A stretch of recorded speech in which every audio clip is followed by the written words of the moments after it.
All right.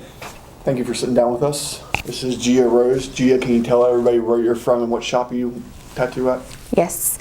My name is Gia Rose. I am from Philadelphia, and I tattoo at White Oak Tattoo Company, which is right outside of Philadelphia in Westchester.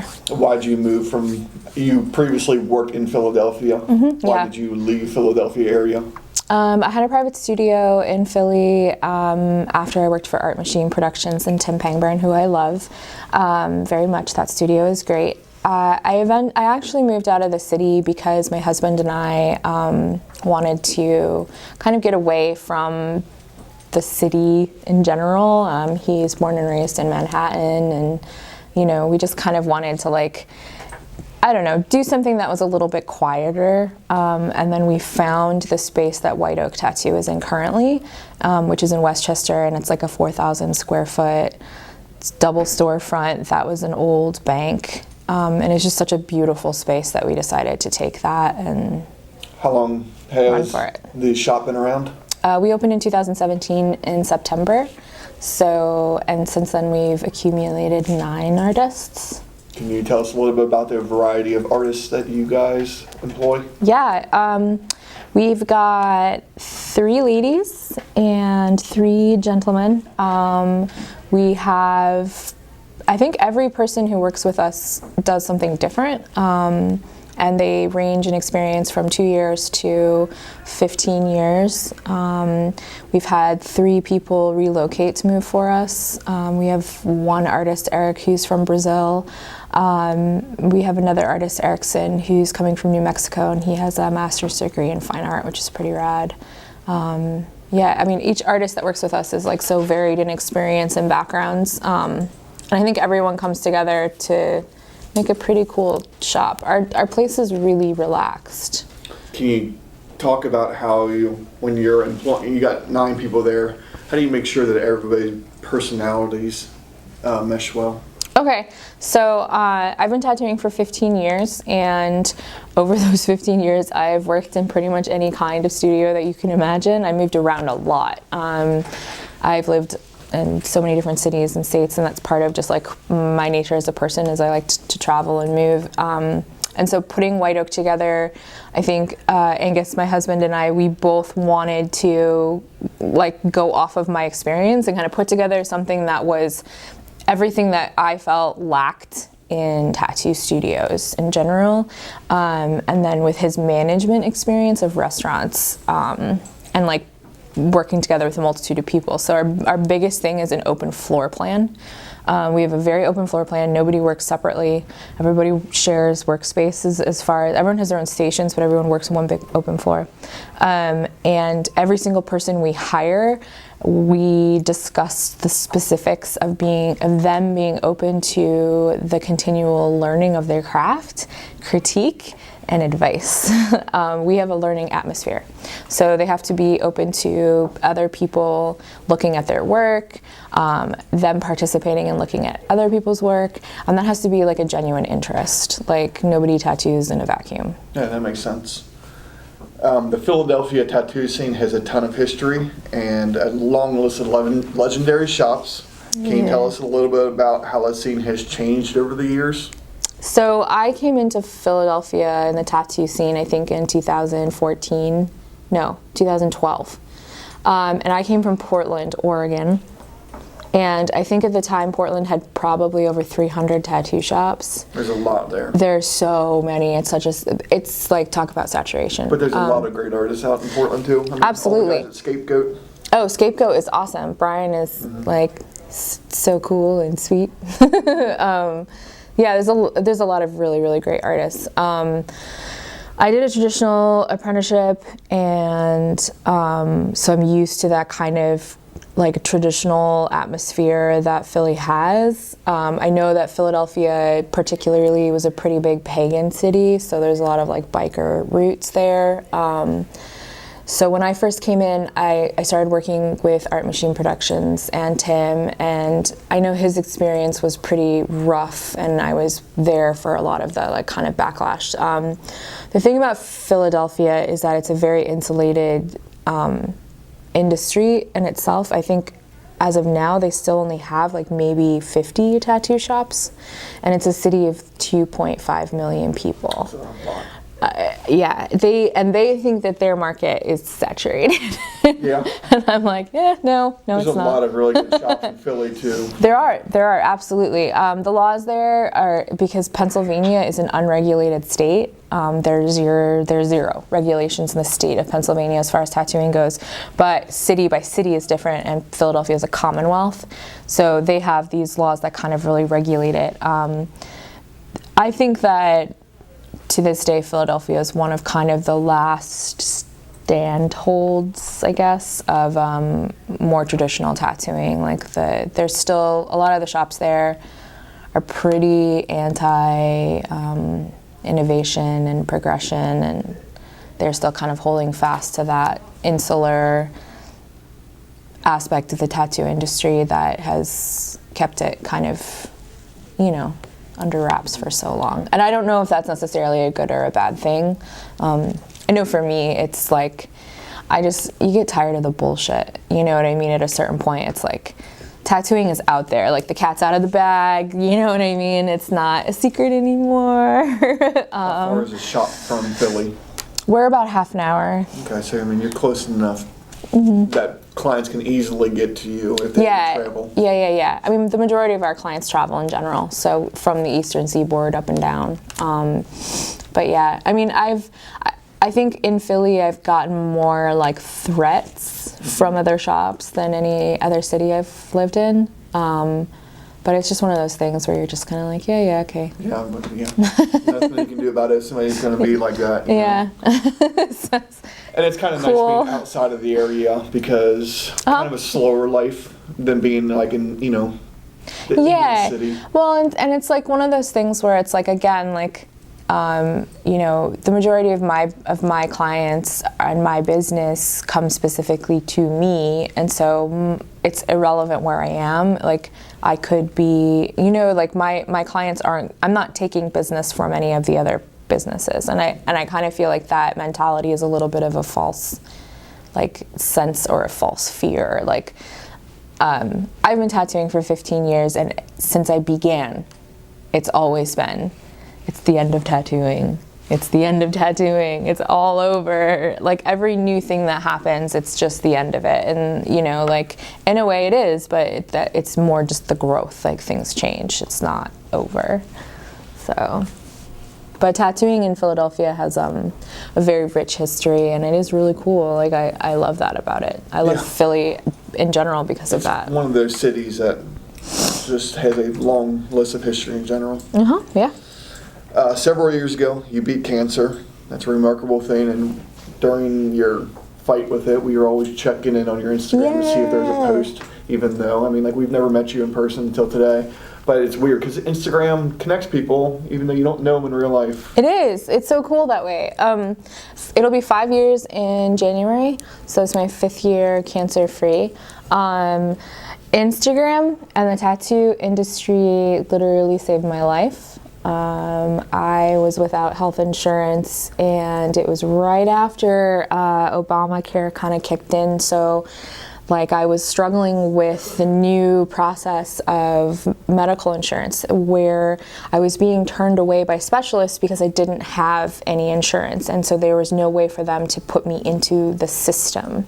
And then my surgery alone, my very first surgery, alone, not including, hospital stay and care or anything else, was $40,000. So when I did a GoFundMe, it was literally just like out of desperation, and I didn't expect it to go anywhere. But it raised almost, I think, a little over 30 grand.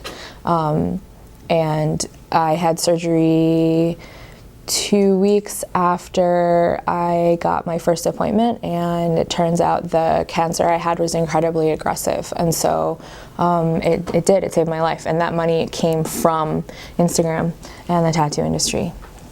That's incredible to hear, and I'm very glad that people stepped up. It was just you.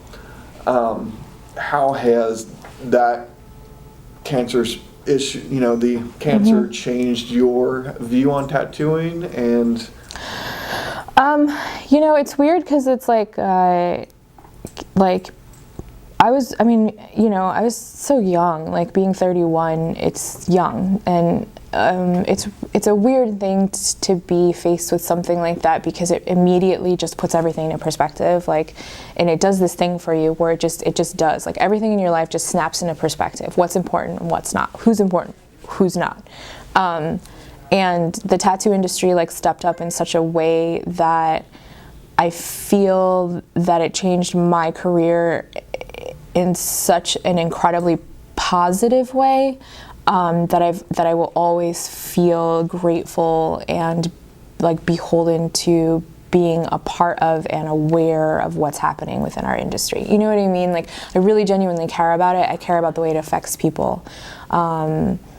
And I've always been really opinionated, and I have no problem using my voice. And so I think in a way it made me a little bit more brave, I guess. And like, yeah, I mean, it's hard to describe. You know what I mean? Like, it's one of those things that changes you fundamentally as a person that it's hard to describe. I guess it's kind of like turned on that switch in me that always makes me want to be a better artist and a better person. And that includes being completely open to new ideas and new thoughts and new processes. And you know, it's the eternal struggle of an artist to fight with yourself about stuff. And you know, sometimes you want to like just say, you know, it's all going to the trash, it's all going in a bad way because it's not going the way I want it to, you know. And so I try to remind myself to like take a step back. I can't imagine going through something like, we're around the same age. I can't imagine going through something like that at early 30s and you're like, I'm too young for this to happen. Yeah. Cancer happens to older people. I'm only in my 30s. This is just a flu or something like that, which... Well, the other thing too is that my body has changed forever. And like, as tattooers know, like, tattooing is very hard on your body. Like, it's very hard. And I still do, 7-8 hour tattoos in a session. That's my work primarily, and because of my surgeries and my treatment, I have lymphedema in my right leg and my hip, which causes sciatica, and I'm sure there's many tattooers out there that know what sciatica is, and like that's going to be forever. And so it impacts my ability to work, it impacts my ability to travel, and all of that impacts my career, and so I have to very, very, very carefully weigh like what I do, how I travel, where I go, like what I can do, you know what I mean? And it's a daily struggle, because sometimes I want to like just break down and cry because I tattoo through a lot of pain, because I don't do painkillers because then I can't function, and so it's like, but I love what I do so much, and it is what I do, so I'm trying to get more into like self-care and what that means. Preventative care is really important, which comes down to healthcare and like all that stuff.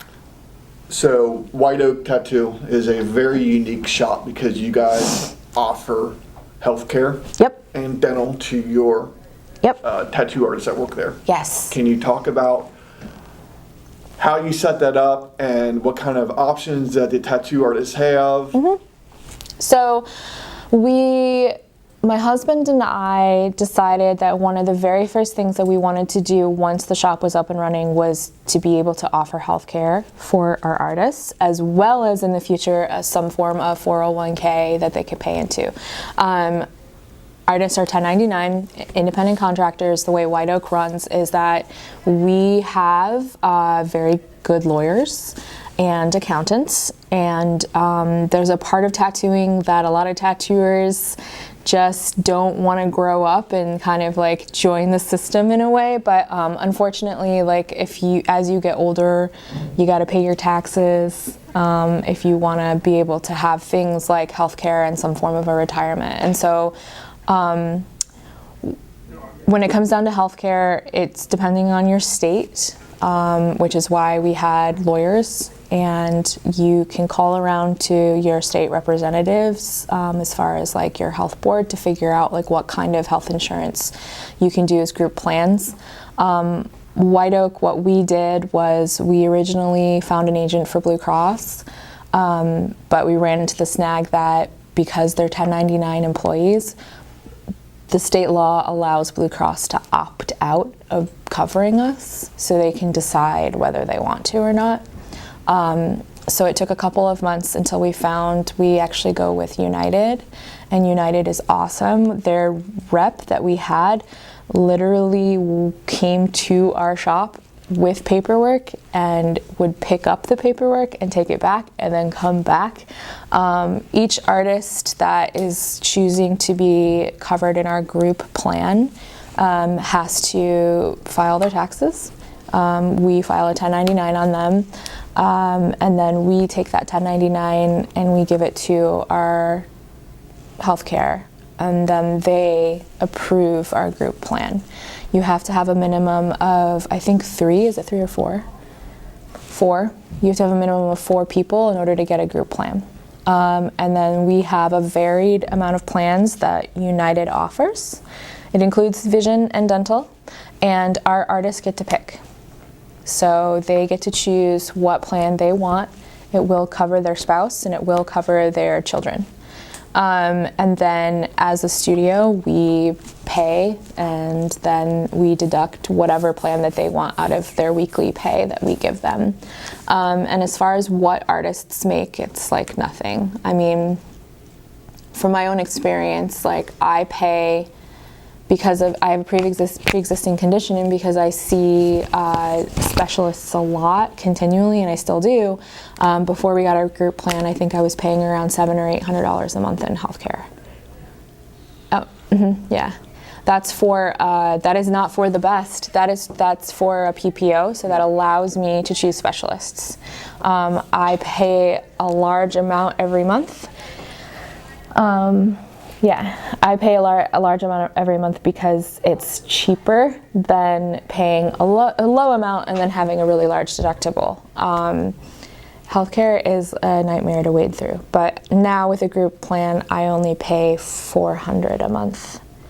And my prescriptions are $0 for off-brand, and my copay is $30. How do you drive the change in tattooing for more shops to offer the same services as what White Oak does, or for more artists to take the time and the investment to get their healthcare and get retirement set up? Because a lot of artists, I think, don't focus on that until it's almost, you don't realize how much retirement builds through your years. Oh my God, yeah. I think a lot of it is like growing up in the tattoo industry. You know what I mean? Like, thing for now is like posting about it on social media, like trying to like, as soon as I posted that we got healthcare, we got DMs from people being like, hey, how'd you do that? How'd you do that? And it's like, okay, like we can walk you through that.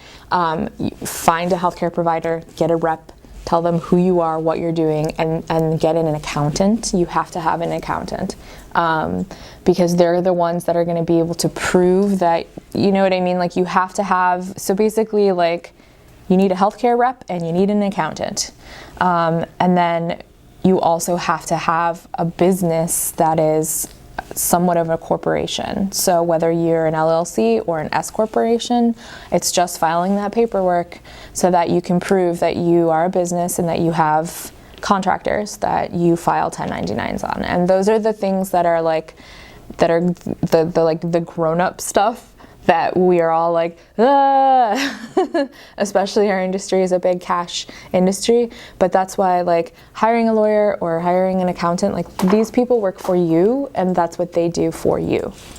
You know what I mean? Like that's what you don't need to do that. You find somebody to do it for you. And then if they can't do it for you, then you fire them and you get somebody else to do it for you because that's literally their job. And it took a couple of months, but that's all it is. You go, I don't know how to do this. I've got 10 artists and I want healthcare. And you call your local healthcare provider, you get a rep, and then you call your accountant and you say, help me do this. They can even if you're a new business, and even if you haven't filed what you need to file in order to do it, your accountants can actually get you letters of like confirmation of what you're filing and your taxes that will get you approved for healthcare. You know? We get a lot of DMs, messages to ask us to please repost GoFundMe accounts. And it's heartbreaking to see, like Gary Dunn, Daggerface just was in the ICU for a while, and the cost of healthcare, I mean, a night in the hospital, the GoFundMe doesn't even cover that, I mean, sadly. No. And you see a lot of artists stepping up for auctions and stuff like that, but it's impossible to donate to everybody's GoFundMe. You can't. There's so many of them out there now. And people use them for a lot of legitimate purposes, like Gary and you.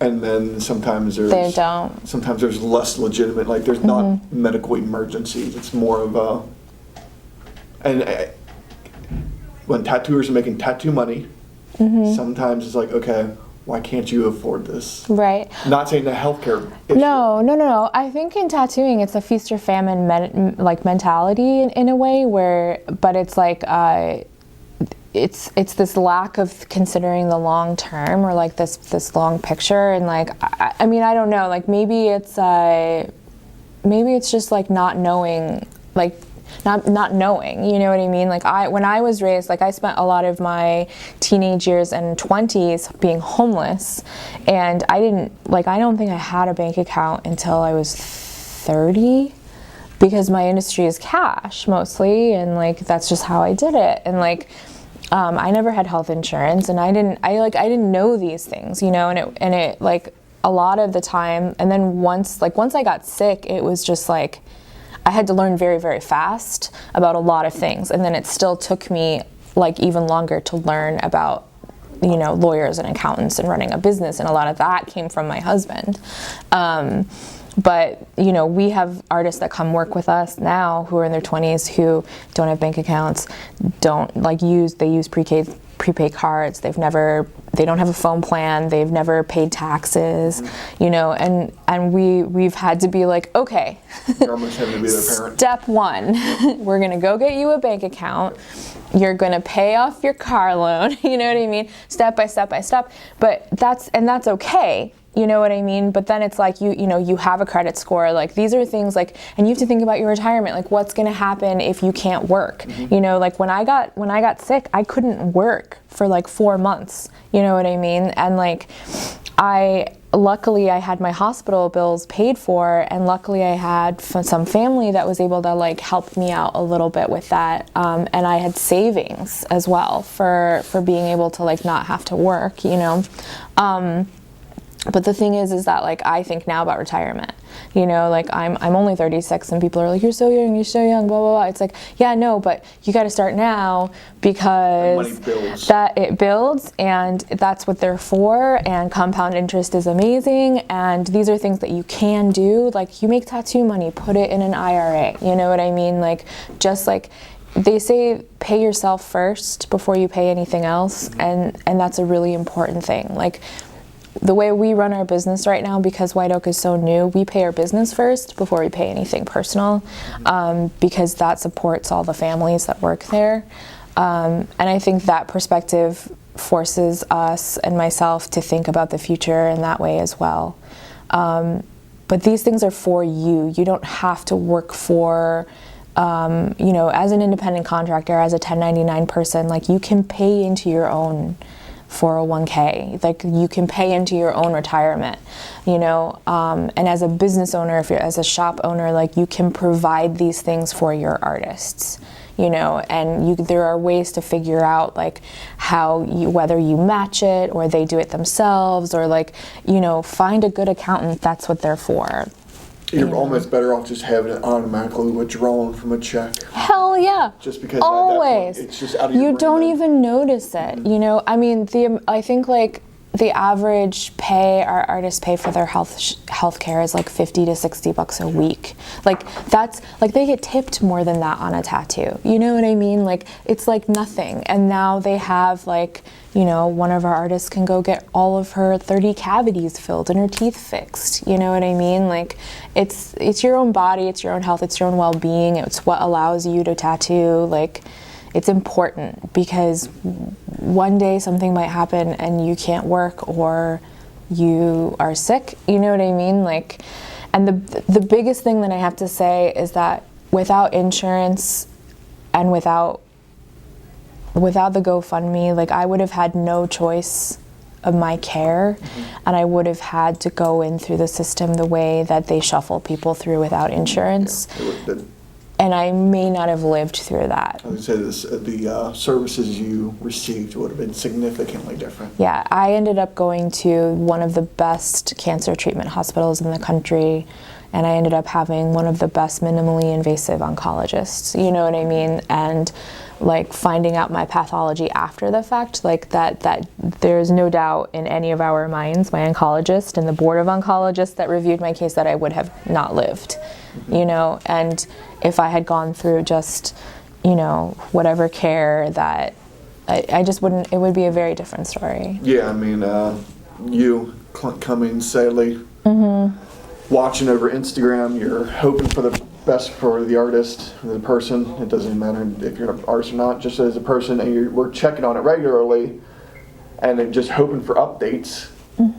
But we're so glad to see you. Thank you. Moving on from that, actually I got a question, a second question. Does the health insurance offer short-term disability or long-term disability?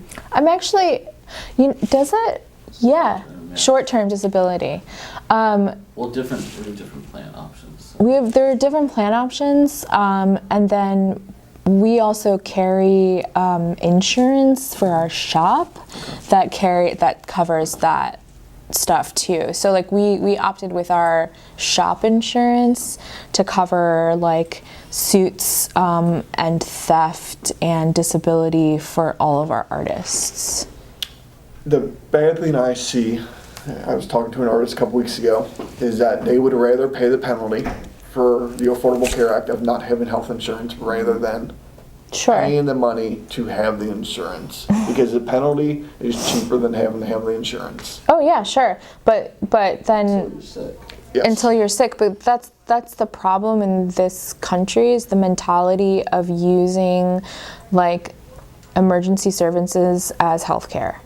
And that's what people don't understand, is that emergency services should be for emergencies, like, you know, a crane fell on your leg, or you fell down a ravine, or you got stabbed. It should not be because, you know, you can't breathe and you end up having stage 3 emphysema or lung cancer. You know, like the point of having health insurance is that you get a regular doctor and you have regular checkups and you get physicals and you get your blood tested and you make sure that those things don't happen. Because the reality about cancer is that the only way you really survive it is by early detection, and the only way you get early detection is by preventative care. That's just the way it is. You know, when you walk in off the street because you're in pain or you're not doing well, it's usually because it's too late, you know, especially because there's a lot of cancers that don't have symptoms. My cancer had no symptoms at all. How did you, I don't want to get too personal, but how did you detect that you had something? If you want to skip this question. No, it's just, it's really, really weird and people are going to think I'm crazy. My dog. Yeah. It was just my dog I've had for 11 years, and he was being real weird for a couple of months. Like, he was very interested all of a sudden in every seat that I was sitting on, and every, like, when I would get up in the morning in the bed, and I did not put 2 and 2 together. This is totally hindsight. I just happened to read an article about women who swore that their dogs alerted them to certain, like, gynecological cancers as well as breast cancer. And I just simply was like, oh, it's been a while. I should probably go see a doctor. And then I went, and it was immediate that there was something wrong. And they were like, it was just like, bam, bam, bam, you have cancer. It's pretty serious. And And then after all of my surgeries, my dog just stopped. Yeah. And then I was just kind of like, huh.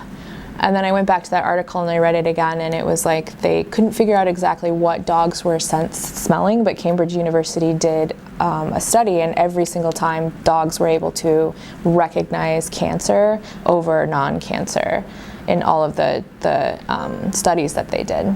That is totally insane. So it could have been complete like coincidence, but it genuinely was. That's what happened. So I don't want to. He's a great dog. Yeah, I was gonna say. I hope you gave that dog a lot of The treats. thing you remember about Inca Master is that it's a television show. It is a show, and you know everybody is, you know, real in the sense that like we're really competing and we're really doing these challenges, and you know there's a lot of pressure because you're put into pressure situations, you know. But that's, I mean, it's a show. It's not tattooing, right? Did you read? I mean, being on television, you're gonna get a lot of comments and critiques from people outside the tattoo industry who have no idea who you are. They don't care about you as a person whatsoever. Did you? How much? Not value, but did you read negative comments? I mean, like, did you, Yeah. how do you deal with the negativity that comes from being on television? So I do have to say that like I expected blowback because of, you know, speaking your mind, and because the show that the episode or the season that I was on, like the girls, like we all kind of stuck together, and there was a lot of like kind of Who else was on the season that you were on? Kelly Doty, Ryan Ashley, who ended up winning that season, and Nikki Simpson. And we had kind of created this alliance and stuff. And so like I was, you know, as it was airing, we were expecting kind of negative comments here and there. What I was not expecting was the amount of general disdain and hatement towards women. In general, like I actually learned how to tighten my social media security at that point in time, and it was actually Dave Navarro texted me and was like, you guys don't know how to do this, you need to tighten this, this, and this. I received physical threats. I received rape threats. I was actually blown away by just it was just like straight up hate. And it had nothing to do with me as a person or my tattooing. It had nothing to do with anything. Like it was just the fact that I was there. Like I was just whatever. So nowadays, that just doesn't happen. I don't get it nearly as much unless I post something A bunch of opinionated comments and threats from a bunch of mouth-breathing morons who don't know you as a person. The internet is a wild place, but I generally enjoy it. I'm not gonna lie, like when people say horrible, nasty things and you read it, it affects you. It hurts. I'm a human being, you know. Someone, you know, says my tattoo looks like shit, or they say something personally about me, even though they don't know me, you know, like you're a fucking bitch. Like I'm like, oh man, like. That's the thing that sucks like, about the internet. It does. People's willingness to say shit to somebody that they would never say to your face. Exactly. Or maybe they would. I don't know. But If they say it to your face, they're wrong. But then I don't. Shit Like I don't. You know. And I think the hardest thing is that in order to not hurt myself, I cannot engage. That's the biggest rule: is no engagement. You're almost better off not reading it. Right, but sometimes you can't help but read it. So I don't read it. You know that there's that shirt going around, don't read the comments. Mm-hmm. Like hashtag don't read the comments, don't read them. But because I have a lot of followers, I do have a responsibility to monitor my feeds. So it's like I do monitor them, and I'll block and delete people who are harassing other people or just saying ignorant stuff, or I just, you know, I'm assuming that the comments have died down since you've stepped back from the show. Oh yeah, for sure. I mean, I still get them occasionally here and there. Like as soon as the show starts airing in a new country, or like they start airing reruns, then I get like a barrage of followers and negativity that's a little out of dated. But for the majority, I get a lot of positivity. Like I'm really lucky to have like my clients and my general, like I guess little fan base are all really super positive ladies and men. like the cool thing about Instagram is being able to see, like, I can see my followers and my content and where people are. But I think it's just like sometimes I see tattooers engaging in these debates or like posting these rants and stuff, and it's like you're just so much better off like staying silent. And the reason why is because you are always going to be taken out of context. And I understand how difficult that is because I am very opinionated, and sometimes I have to make that choice of like, this is so important to me, I'm gonna say something because it's that important to me. But otherwise, a lot of the time, it's like having to be silent because we stay out of the conversations a lot of times. And I know Gunnar recently has started to. I watch him. I watch Gunnar very his closely. Opinion, and I know he sometimes makes a post saying, "This is just my opinion." It doesn't matter. It doesn't matter. Yeah, people still get into arguments on it because people. It's because when you put that out there, it's that invitation. Like it's, like we're no longer allowed the luxury of our pages being our stage without feedback.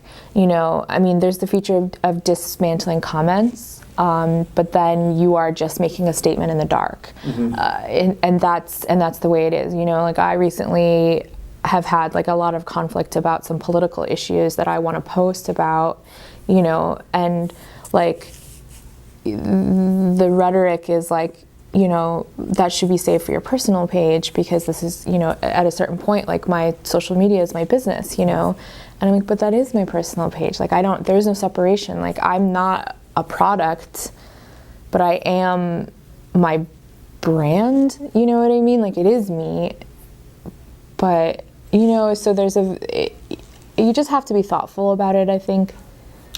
Yeah, I mean, a lot of artists have personal pages, and I follow both of them. I follow both the personal page and the artist because I like the artist as a person.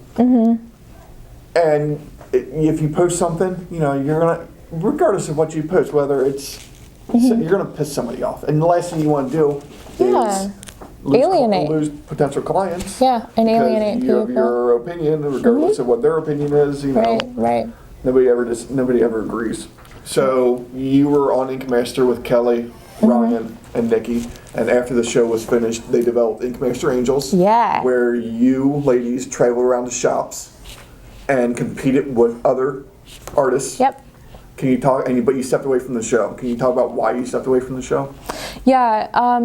So filming, one of the aspects of filming a show, especially on the road, that a lot of people don't know about is that it's incredibly intense. Like it is, filming in general, like the production crews, they work they work so hard.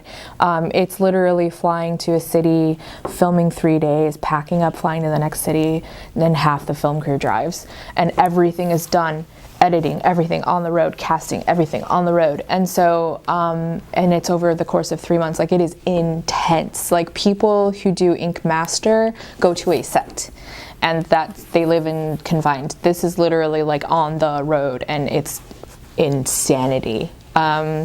Unfortunately, because of my cancer and the treatments that I had, I developed lymphedema. And like I said, it puts a lot of pressure on my sciatic nerve. And so after 5 episodes of filming, I was in so much pain and my lymphedema got a little bit out of control. And it got to the point where my doctors did a no-fly, like I couldn't fly anymore. So it's a travel show and that was just it. Yep. There's a lot of artists that go onto that show who are well-established artists prior to going on. To Angels? No, Inca Master. Inca Master, yeah. Josh Payne. Josh Payne was just on last year. Yeah. Juan Saldago. Yep. I always pronounce his name incorrectly. How much did the show help you in regards to exposure to new clients, since you were already a well-known, pre-established artist prior? So when I went on to Inca Master, I was already booked a year and my books were closed. So it was hard to kind of establish after I got off the show and it aired. I do have to say that as far as my bookings go, I don't feel like it impacted my bookings. It didn't help me as far as like that. It's kind of a split thing because it's like my work got out there and that I guess in turn brought me more exposure.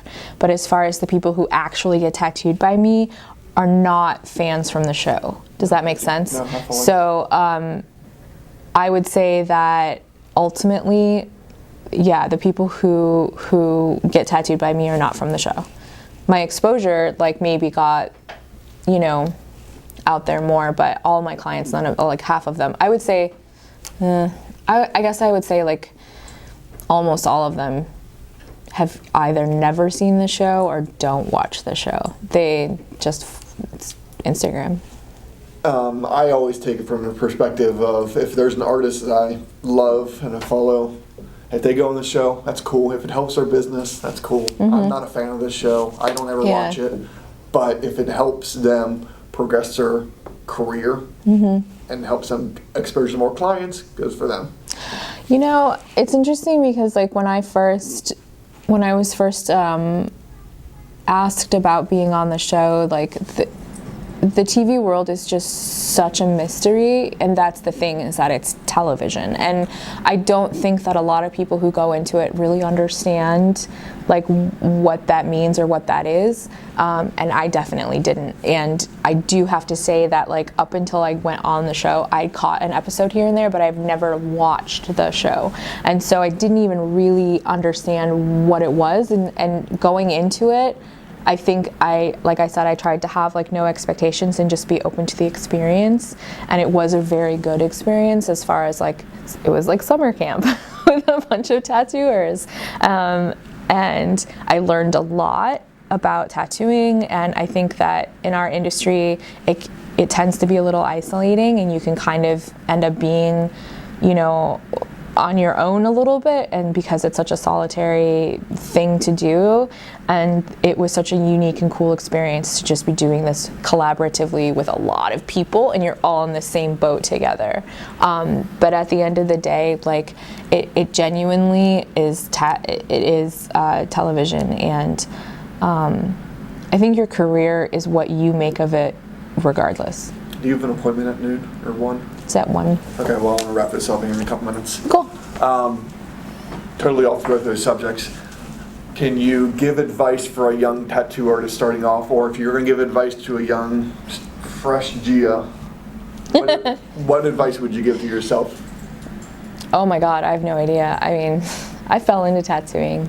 It wasn't something. How'd you fall into it? I was in the right place at the right time. I was riding freight trains and being a dirty punk traveling kid, and I just happened to be in a city, in a place with a tattooer who was looking for an apprentice, and that literally was just how it happened. And then I started traveling with it, and, you know, after, like, doing an apprenticeship, and then, I mean, it was just so different back then. Like, it was just like, it was so different. You couldn't find anything on there was just nothing. The only thing that there's just no information. Like, tattooing was just not a common thing. The only thing that you could do was find shops. Like, I think when I started tattooing, like, I had only heard of, like, maybe 5 other women tattooers.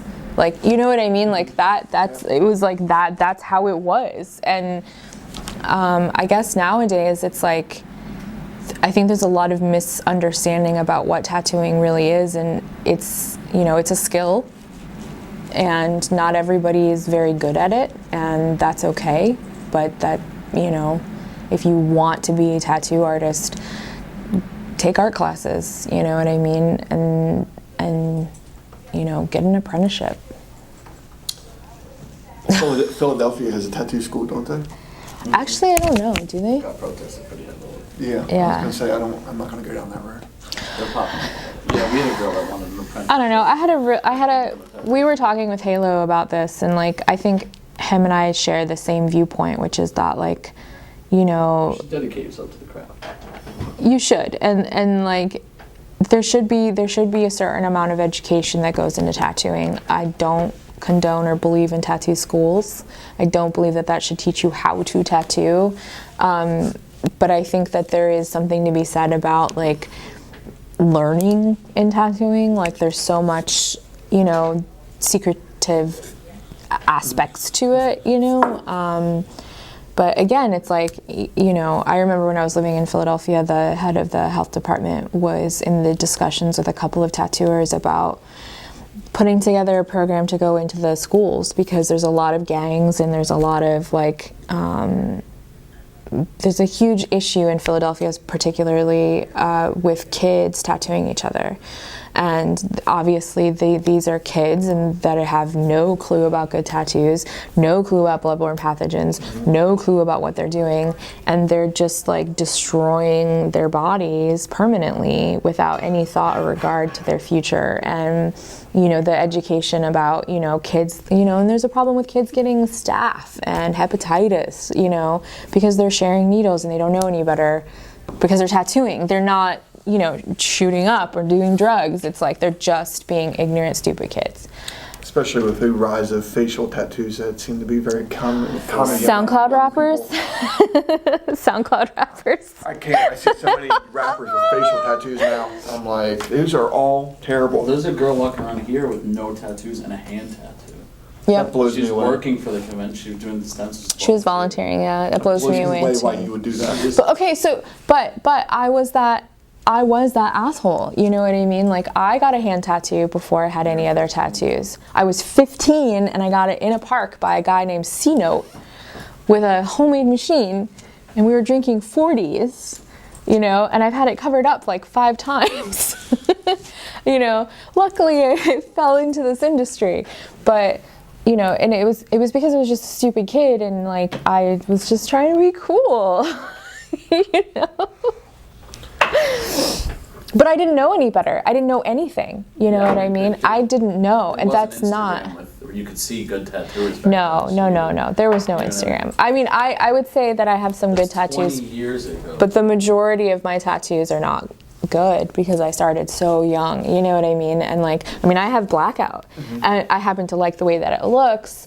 But because of my lymphedema, like some laser removal isn't possible for me, and it's limited for me. What do you think of blackout work that seems to be on the rise now? I mean, personally, I think it can be very beautiful if it's done well. And I'm also a proponent, like, it's your body. Like, if you want to do something to enhance or make your body look the way that you feel comfortable, that is what you should be able to do. Like, that is your choice and your right. Like, I also believe that, like, there are extremes, but if you're happy and it's not hurting anybody else, like, then I think it's a very interesting your body. Choice that people make. I don't have an issue with it. I love looking at it. Yeah. I would never personally get it, but I love looking at it. I mean, like, one of my good friends is a tattooer, Ulyss. You know, he blacked out his arm, and I know what's under that arm. Is that Eva's husband? Yeah. Okay. I know what's under that arm, and he made the right choice. Yeah. You know.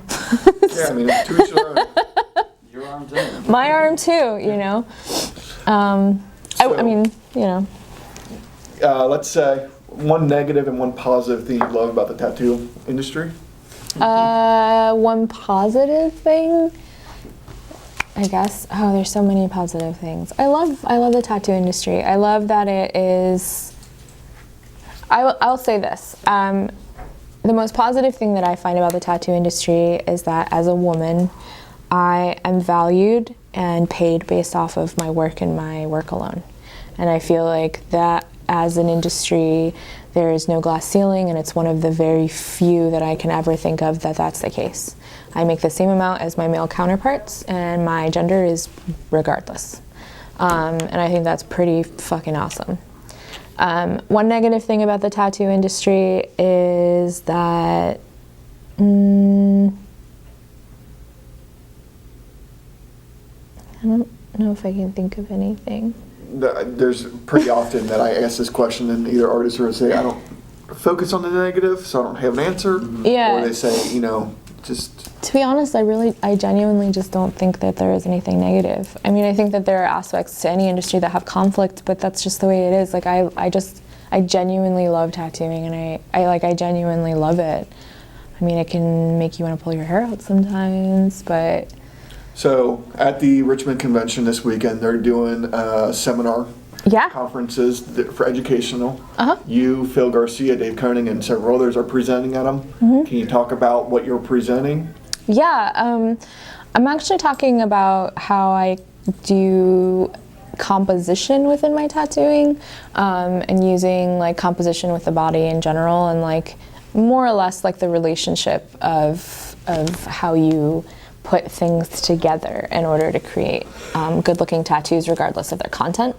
And I think it's really beneficial when it comes down to working with clients, because people want to like give you the kitchen sink. And so there's ways that we can use just the ideas and concepts of general composition. Okay. I'll let you go now because I know you guys go set up. Thank you very much for sitting down with us. It's always a pleasure. I love you guys. Can you talk about project remaining in 2018, early 2019, and if anybody's interested in getting tattooed by you, how should they get a hold of you? Yeah, I work at whiteoaktattoo.com is the website. You can book with me through Gia Rose bookings at gmail.com, and I'm currently booking winter 2019. Yeah. So yeah. December. Yeah, I don't book out more than like 3 or 4 months at a time anymore. How do you typically choose the projects that you want to work on? Just cool ideas. I've definitely gotten to the point where I won't tattoo things that I'm not stoked on, mostly because I'm in a lot of pain a lot. And I like to like really focus on what I feel like I do best. And we have so many cool artists at our shop that I like to refer people to what I think that would be the best artists. And, you know, contrary to television, a real Inca Master wants to get to the point where they get to choose one specialty.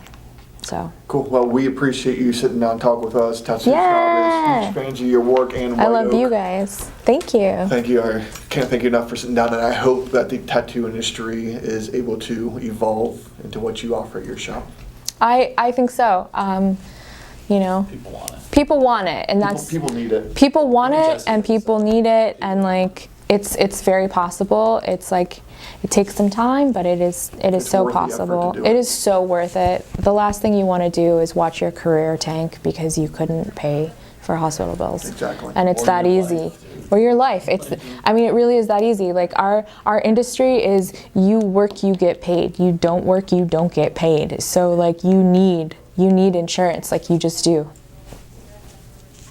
Yep, no, we agree. That's it. Thank you very much. We appreciate you interviewing with us. Thank you. Thank you so much.